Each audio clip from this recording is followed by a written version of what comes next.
యేసు రాజుగా వచ్చుచున్నాడు, భూలోకమంతా తెలుసుకుంటారు. యేసు రాజుగా వచ్చుచున్నాడు, భూలోకమంతా తెలుసుకుంటారు. రవి కోటి తేజుడు రమ్యమైన దేవుడు, రవి కోటి తేజుడు రమ్యమైన దేవుడు, రారాజుగా వచ్చుచున్నాడు, రారాజుగా వచ్చుచున్నాడు.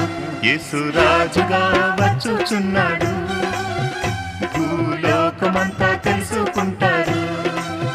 యేసు రాజుగా వచ్చుచున్నాడు.